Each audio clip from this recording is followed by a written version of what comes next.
जय भोलेनाथ। स्वागत है आप सभी का बरगदेश्वर महादेव मंदिर उन्नाव के YouTube चैनल पर। आज हम अपने दैनिक प्रवचन में पद्म पुराण का पावन पाठ आरंभ कर रहे हैं। हमारा उद्देश्य है कि 18 पुराणों का ज्ञान हम रोजाना आप तक वीडियो के माध्यम से पहुंचाते रहें। हर दिन शाम 5 बजे नई वीडियो और शाम 6:30 बजे लाइव आरती दर्शन भी अवश्य देखें। चलिए भक्तिपूर्ण यात्रा की ओर बढ़ते हैं। जय भोलेनाथ। ओम श्री परमात्मने नमः। संक्षिप्त पद्म पुराण। सृष्टि खंड। पार्वती का जन्म, मदन दहन, पार्वती की तपस्या और उनका भगवान शिव के साथ विवाह। अध्याय 33। तदनंतर जगत को शांति प्रदान करने वाली गिरिराज हिमालय की पत्नी मेना ने परम सुंदर ब्रह्म मुहूर्त में एक कन्या को जन्म दिया। उसके जन्म लेते ही समस्त लोकों में निवास करने वाले स्थावर जंगम सभी प्राणी सुखी हो गए। आकाश में भगवान श्री विष्णु, ब्रह्मा, इंद्र, वायु और अग्नि आदि हजारों देवता विमानों पर बैठकर हिमालय पर्वत के ऊपर फूलों की वर्षा करने लगे। गंधर्व गाने लगे। उस समय संसार में हिमालय पर्वत समस्त चराचर भूतों के लिए सेव्य तथा आश्रय लेने के योग्य हो गया। सब लोग वहां निवास और वहां की यात्रा करने लगे। उत्सव का आनंद ले देवता अपने अपने स्थान को चले गए। गिरिराज कुमारी उमा को रूप, सौभाग्य और ज्ञान आदि गुणों ने विभूषित किया। इस प्रकार वह तीनों लोकों में सबसे अधिक सुंदरी और समस्त शुभ लक्षणों से संपन्न हो गई। इसी बीच में कार्य साधन परायण देवराज इंद्र ने देवताओं द्वारा सम्मानित देवर्षि नारद का स्मरण किया। इंद्र का अभिप्राय जानकर देवर्षि नारद बड़ी प्रसन्नता के साथ उनके भवन में आए। उन्हें देखकर इंद्र सिंहासन से उठ खड़े हुए और यथायोग्य पाद्य आदि के द्वारा उन्होंने नारद जी का पूजन किया। फिर नारद जी ने जब उनकी कुशल पूछी तो इंद्र ने कहा, मुने, त्रिभुवन में हमारी कुशल का अंकुर तो जम चुका है, अब उसमें फल लगने का साधन उपस्थित करने के लिए मैंने आपकी याद की है। ये सारी बातें आप जानते ही हैं, फिर भी आपने प्रश्न किया है, इसलिए मैं बता रहा हूँ। विशेषतः अपने सुहृदों के निकट अपना प्रयोजन बताकर प्रत्येक पुरुष बड़ी शांति का अनुभव करता है। अतः जिस भी पार्वती देवी का पिनाकधारी भगवान शंकर के साथ संयोग हो, उसके लिए हमारे पक्ष के सब लोगों को शीघ्र उद्योग करना चाहिए। इंद्र से उनका सारा कार्य समझ लेने के पश्चात नारद जी ने उनसे विदा ली और शीघ्र ही गिरिराज हिमालय के भवन के लिए प्रस्थान किया। गिरिराज के द्वार पर, जो विचित्र बेंत की लताओं से हरा भरा था, पहुंचने पर हिमवान ने पहले ही बाहर निकलकर मुनि को प्रणाम किया। उनका भवन पृथ्वी का भूषण था। उसमें प्रवेश करके अनुपम कांति वाले मुनिवर नारद जी एक बहुमूल्य आसन पर विराजमान हुए। फिर हिमवान ने उन्हें यथायोग्य अर्घ्य, पाद्य आदि निवेदन किया और बड़ी मधुर वाणी में नारद जी के तप को कुशल पूछी। उस समय गिरिराज का मुखकमल प्रफुल्लित हो रहा था। मुनि ने भी गिरिराज की कुशल पूछते हुए कहा, पर्वतराज, तुम्हारा कलेवर अद्भुत है। तुम्हारा स्थान धर्मानुष्ठान के लिए बहुत ही उपयोगी है। तुम्हारी कंदराओं का विस्तार विशाल है। इन कंदराओं में अनेकों पावन एवं तपस्वी मुनियों ने आश्रय ले तुम्हें पवित्र बनाया है। गिरिराज, तुम धन्य हो, जिसकी गुफा में लोकनाथ भगवान शंकर शांतिपूर्वक ध्यान लगाए बैठे रहते हैं। पुलस्त्य जी कहते हैं, देवर्षि नारद की यह बात समाप्त होने पर गिरिराज हिमालय की रानी मेना मुनि का दर्शन करने की इच्छा से उस भवन में आई। वे लज्जा और प्रेम के भार से झुकी हुई थीं। उनके पीछे पीछे उनकी कन्या भी आ रही थी। देवर्षि नारद तेज की राशि जान पड़ते थे। उन्हें देखकर शैलपत्नी ने प्रणाम किया।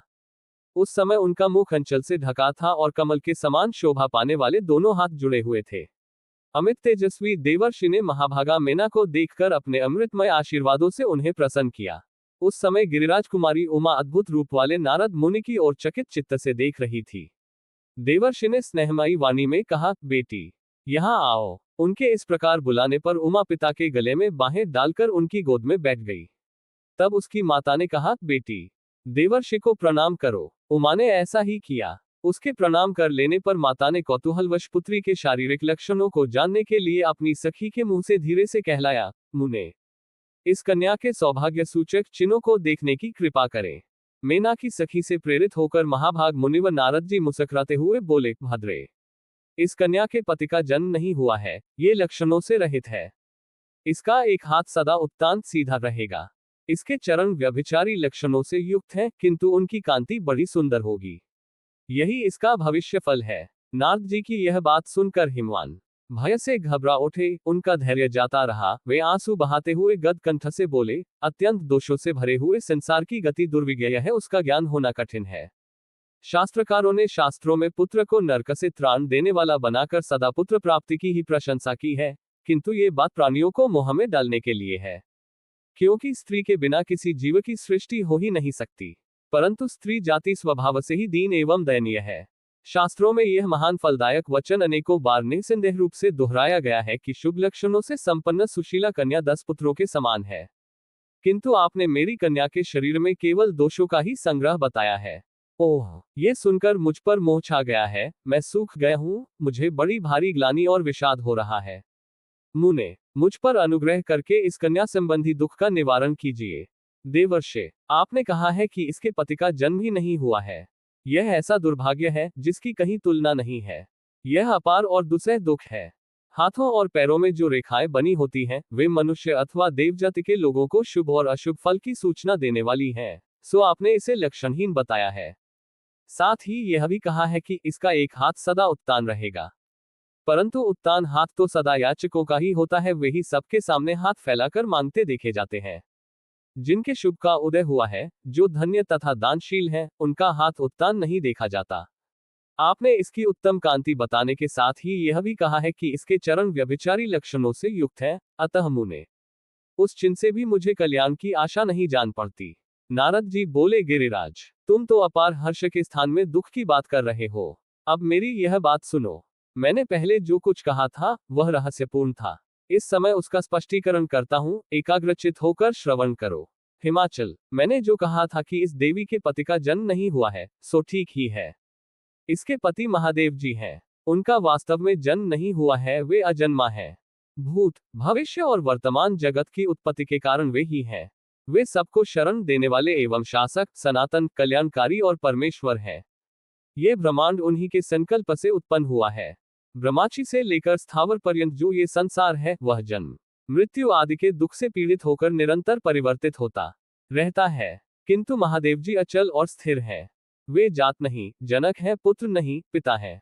उन पर बुढ़ापे का आक्रमण नहीं होता। वे जगत के स्वामी और आदि व्याधि से रहित हैं। इसके सिवा जो मैंने तुम्हारी कन्या को लक्षणों से रहित बताया है, उस वाक्य का ठीक ठीक विचारपूर्ण तात्पर्य सुनो।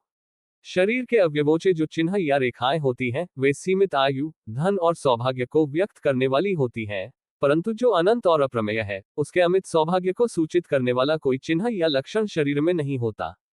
महामते, इसी से मैंने बतलाया है कि इसके शरीर में कोई लक्षण नहीं है। इसके अतिरिक्त जो ये कहा गया है कि इसका एक हाथ सदा उत्तान रहेगा, उसका आशय यह है, वर देने वाला हाथ उत्तान होता है। देवी का ये हाथ वरद मुद्रा से युक्त होगा।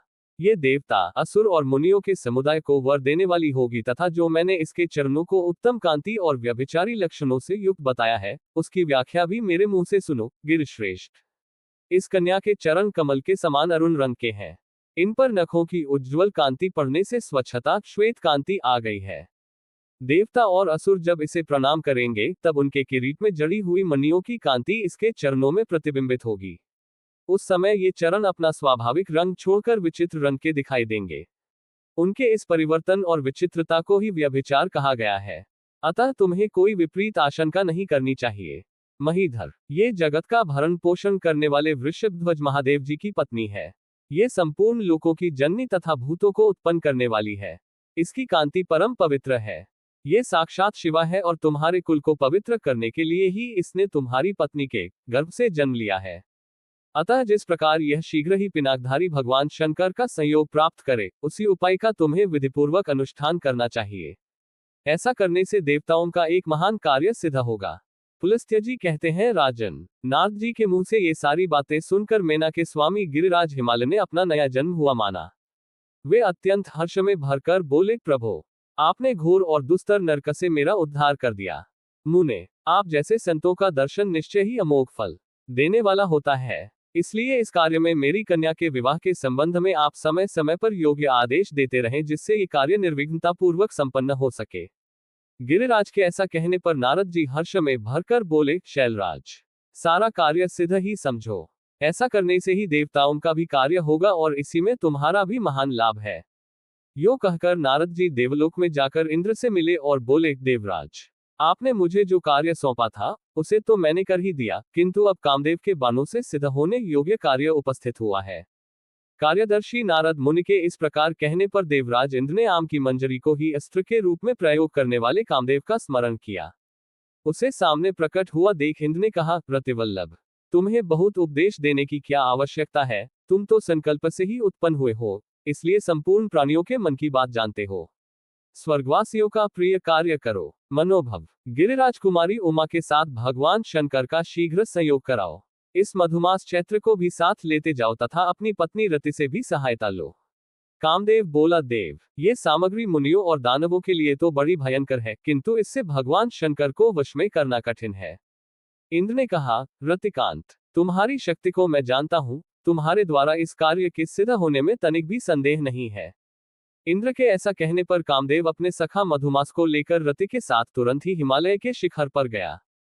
वहां पहुंचकर उसने कार्य के उपाय का विचार करते हुए सोचा कि महात्मा पुरुष निष्कंप अविचल होते हैं। उनके मन को वश में करना अत्यंत दुष्कर कार्य है। उसे पहले ही क्षुब्ध करके उसके ऊपर विजय पाई जाती है। पहले मन का संशोधन कर लेने पर ही प्रायः सिद्धि प्राप्त होती है। मैं महादेव जी के अंतःकरण में प्रवेश करके इंद्रिय समुदाय को व्याप्त कर रमणीय साधनों के द्वारा अपना कार्य सिद्ध करूंगा। ये सोचकर कामदेव भगवान भूतनाथ के आश्रम पर गया। वह आश्रम पृथ्वी का सारभूत स्थान जान पड़ता था। वहां की वेदी देवदारू के वृक्ष से सुशोभित हो रही थी। कामदेव ने, जिसका अंतकाल क्रमशः समीप आता जा रहा था, धीरे धीरे आगे बढ़कर देखा भगवान शंकर ध्यान लगाए बैठे हैं। उनके अधखुले नेत्र अर्ध विकसित कमलदल के समान शोभा पा रहे हैं। उनकी दृष्टि सीधी एवं नासिका के अग्रभाग पर लगी हुई है। शरीर पर उत्तरीय के रूप में अत्यंत रमणीय व्याघ्र चर्म लटक रहा है। कानों में धारण किए हुए सर्पों के फनों से निकली हुई फुफकार की आंच से उनका मुख पिंगल वर्ण का हो रहा है। हवा से हिलती हुई लंबी लंबी जटाएं उनके कपोल प्रांत का चुंबन कर रही हैं। वासुकी नाग का यज्ञोपवीत धारण करने से उनकी नाभि के मूल भाग में वासुकी का मुख और पूंछ सटे हुए दिखाई देते हैं। वे अंजलि बांधे ब्रह्म के चिंतन में स्थिर हो रहे हैं और सर्पों के आभूषण धारण किए हुए हैं।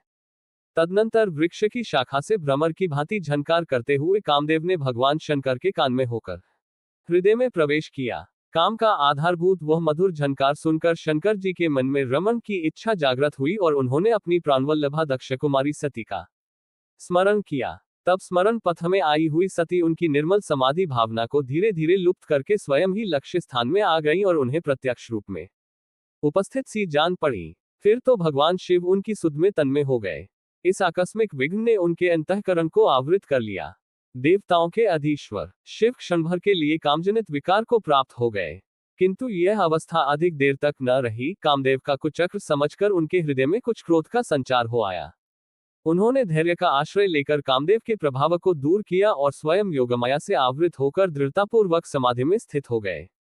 उस योगमाया से आविष्ट होने पर कामदेव जलने लगा, अतः वह वासना में व्यसन का रूप धारण करके उनके हृदय से बाहर निकल आया।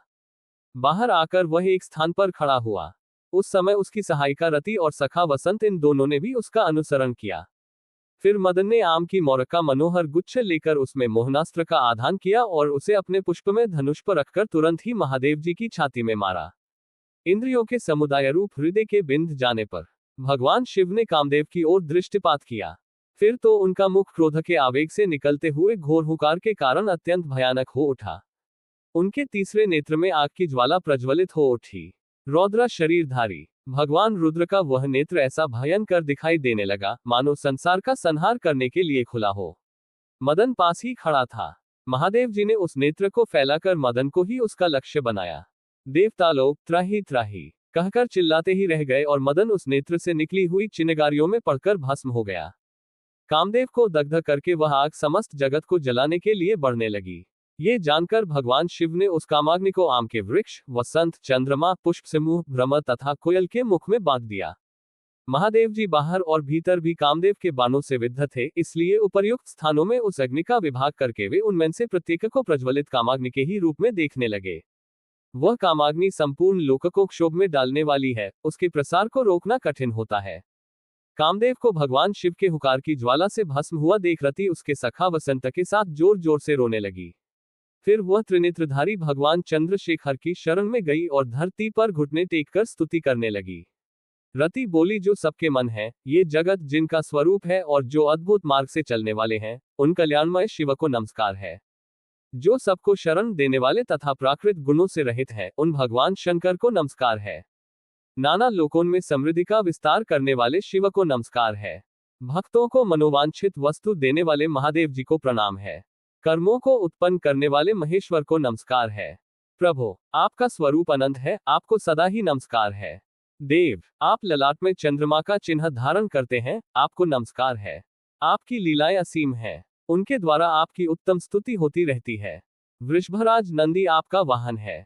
आप दानवों के तीनों पुरों का अंत करने वाले हैं, आपको नमस्कार है। आप सर्वत्र प्रसिद्ध हैं और नाना प्रकार के रूप धारण किया करते हैं, आपको नमस्कार है। कल स्वरूप आपको नमस्कार है। कल संख्य रूप आपको नमस्कार है तथा काल और कल दोनों से अतीत आप परमेश्वर को नमस्कार है। आप चराचर प्राणियों के आचार का विचार करने वालों में सबसे बड़े आचार्य हैं। प्राणियों की सृष्टि आपके ही संकल्प से हुई है।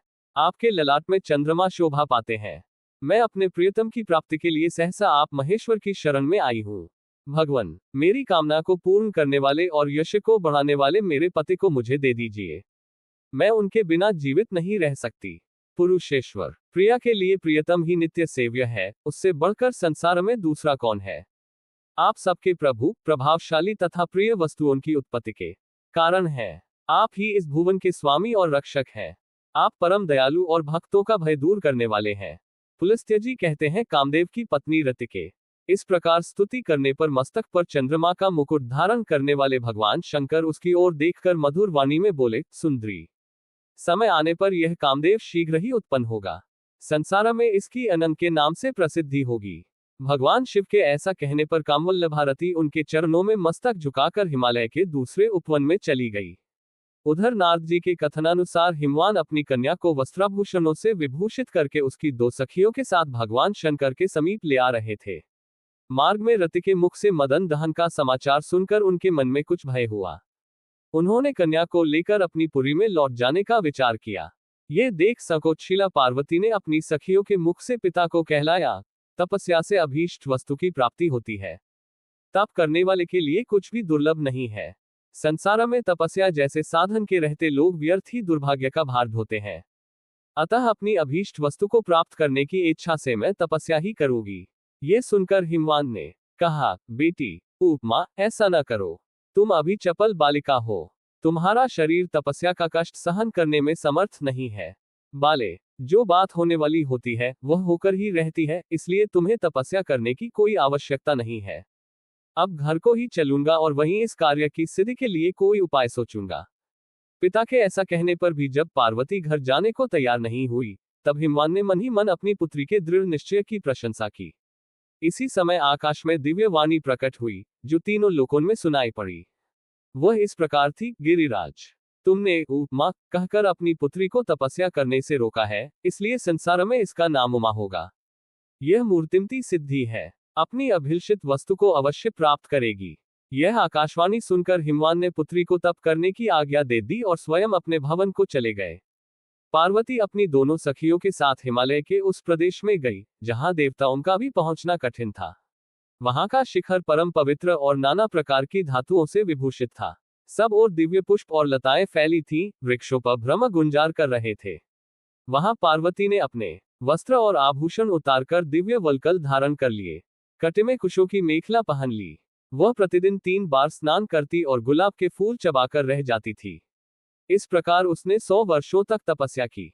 तत्पश्चात 100 वर्षों तक हिमवान कुमारी प्रतिदिन एक पत्ता खाकर रही। तदनंतर पुनः 100 वर्षों तक उसने आहार का सर्वथा परित्याग कर दिया। इस तरह वह तपस्या की निधि बन गई। उसके तप की आंच से समस्त प्राणी उद्विग्न हो उठे। तब इंद्र ने सप्तर्षियों का स्मरण किया। वे सब बड़ी प्रसन्नता के साथ एक ही समय वहां उपस्थित हुए। इंद्र ने उनका स्वागत सत्कार किया। इसके बाद उन्होंने अपने बुलाए जाने का प्रयोजन पूछा। तब इंद्र ने कहा, महात्माओं, आप लोगों के आवाहन का प्रयोजन सुनिए। हिमालय पर पार्वती देवी घोर तपस्या कर रही हैं। आप लोग संसार के हित के लिए शीघ्रतापूर्वक वहां जाकर उन्हें अभिमत वस्तु की प्राप्ति का विश्वास दिला तपस्या बंद करा दीजिए। बहुत अच्छा, कहकर सप्तर्षिगण उस सिद्ध सेवित शैल पर आए और पार्वती देवी से मधुर वाणी में बोले, बेटी, तुम किस उद्देश्य से यहाँ तप कर रही हो? पार्वती देवी ने मुनियों के गौरव का ध्यान रखकर आदरपूर्वक कहा, महात्माओं, आप लोग समस्त प्राणियों के मनोरथ को जानते हैं। प्रायः सभी देहधारी ऐसी ही वस्तु की अभिलाषा करते हैं, जो अत्यंत दुर्लभ होती है। मैं भगवान शंकर को पतिरूप में प्राप्त करने का उद्योग कर रही हूँ। वे स्वभाव से ही दुराराध्य हैं। देवता और असुर भी जिनके स्वरूप को निश्चित रूप से नहीं जानते, जो पारमार्थिक क्रियाओं के एकमात्र आधार हैं, जिन वीतराग महात्मा ने कामदेव को जलाकर भस्म कर डाला है, ऐसे महामहिम शिव को मेरी जैसी तुच्छ अबला किस प्रकार आराधना द्वारा प्रसन्न कर सकती है। पार्वती के यो कहने पर मुनियों ने उनके मन की दृढ़ता जानने के लिए कहा, बेटी, संसार में दो तरह का सुख देखा जाता है, एक तो वह है जिसका शरीर से संबंध होता है और दूसरा वह जो मन को शांति एवं आनंद प्रदान करने वाला होता है। यदि तुम अपने शरीर के लिए नित्य सुख की इच्छा करती हो तो तुम्हें घृणित वेश में रहने वाले भूत प्रेतों के संगी महादेव से वह सुख कैसे मिल सकता है। अरे, वे फुफकारते हुए भयंकर भुजंगों को आभूषण रूप में धारण करते हैं, श्मशान भूमि में रहते हैं और रौद्ररूपधारी प्रमथगण सदा उनके साथ लगे रहते हैं।